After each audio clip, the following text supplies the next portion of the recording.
എല്ലാ പേർക്കും ഡാർലിൻ വ്ലോഗിലേക്ക് സ്വാഗതം. ഇന്ന് ഞാനിവിടെ പപ്പായയെക്കുറിച്ച് ഒരു കുഞ്ഞു കഥയാണ് പറയുവാൻ പോകുന്നത്. ഈ പപ്പായ കേരളത്തിൽ സാധാരണ കാണപ്പെടുന്ന ഒരു പഴവർഗ്ഗമാണ്. ലോകത്തിൽ ഏറ്റവും കൂടുതൽ പപ്പായ ഉൽപ്പാദിപ്പിക്കുന്നത് ഇന്ത്യയിലാണ്. എന്നാൽ നിങ്ങൾക്കൊരു കാര്യം അറിയാമോ? പപ്പായയുടെ ഉത്ഭവം ഇന്ത്യയിൽ നിന്നല്ല. പപ്പായ ഒരു വിദേശ രാജ്യത്തുള്ള ഒരു പഴവർഗ്ഗമാണ്. ഈ പപ്പായ എങ്ങനെയാണ് ഇന്ത്യയിൽ വന്നതെന്ന് അറിയാമോ? അത് നമുക്കൊന്ന് നോക്കാം. പപ്പായ ശരിക്കും സെൻട്രൽ അമേരിക്കയിലും മെക്സിക്കോയിലുമാണ് ആദ്യകാലത്ത് കാണപ്പെട്ടിരുന്നത്. ഈ പഴം അവിടെ നിന്നും എങ്ങനെയാണ് ഇന്ത്യയിൽ വന്നതെന്ന് അറിയാമോ? 16-ാം നൂറ്റാണ്ടിലാണ് പപ്പായ ഇന്ത്യയിലെത്തിയത്. 16-ാം നൂറ്റാണ്ടിൽ സ്പാനിഷുകാരാണ് ഇന്ത്യയിലും മറ്റ് ഏഷ്യൻ രാജ്യങ്ങളിലും പപ്പായയെ കൊണ്ടുവന്നത്. 19-ാം നൂറ്റാണ്ട് മുതലാണ് ഇന്ത്യയിൽ പല ഭാഗത്തും പപ്പായ കൃഷി നല്ലപോലെ ആരംഭിക്കുന്നത്. ഇന്ന് ലോകത്തിൽ ഏറ്റവും കൂടുതൽ പപ്പായ ഉൽപ്പാദിപ്പിക്കുന്നത് ഇന്ത്യയിലാണ്. പപ്പായയിൽ ആൺ പപ്പായ മരവും പെൺ പപ്പായ മരവും ഉണ്ട്. രൂപം കൊണ്ട് പെൺമരം പോലെ തന്നെയാണ് ആൺ പപ്പായ മരവും. ആൺ പപ്പായ മരത്തിൽ പൂക്കൾ ഒരുപാട് ഉണ്ടാകുമെങ്കിലും കായ് ഉണ്ടാകുകയില്ല. എന്നാൽ പെൺ പപ്പായ മരത്തിൽ ധാരാളം കായ്കൾ തരുകയും ചെയ്യും. ഇതുകൂടാതെ ഹെർമാഫ്രോഡൈറ്റ് എന്നൊരു വകഭേദമുണ്ട്. അതിൽ ആൺപൂവും പെൺപൂവും ഉണ്ടാവും.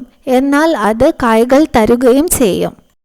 നമ്മുടെ വീടുകളിലും പറമ്പുകളിലും കാണപ്പെടുന്ന രുചികരമായ ഒരു പഴമാണ് പപ്പായ. ഈ പഴത്തിന് ഒരുപാട് പോഷക ഗുണങ്ങളുണ്ട്.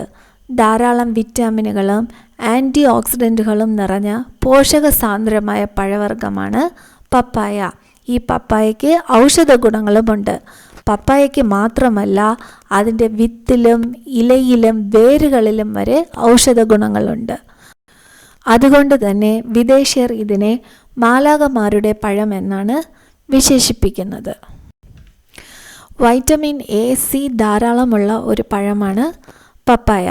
പപ്പായയിൽ വൈറ്റമിൻ എ ധാരാളം ഉള്ളതിനാൽ കാഴ്ചശക്തി മെച്ചപ്പെടുത്തുവാൻ സഹായിക്കുന്നു.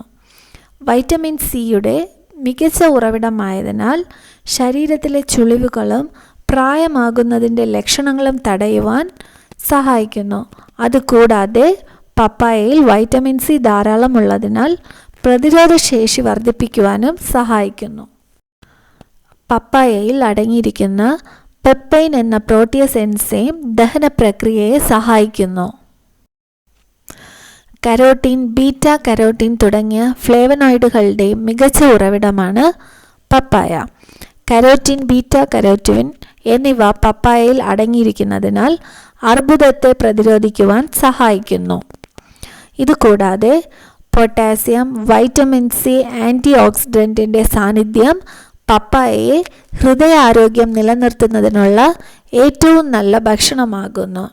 ഇതുകൂടാതെ ദിവസേനയുള്ള പതിവ് ഭക്ഷണത്തിൽ പപ്പായ ഉൾപ്പെടുത്തുന്നത് നമ്മുടെ പ്രമേഹം കുറയ്ക്കുന്നതിനും ഏറ്റവും നല്ലൊരു ഭക്ഷണമാകുന്നു.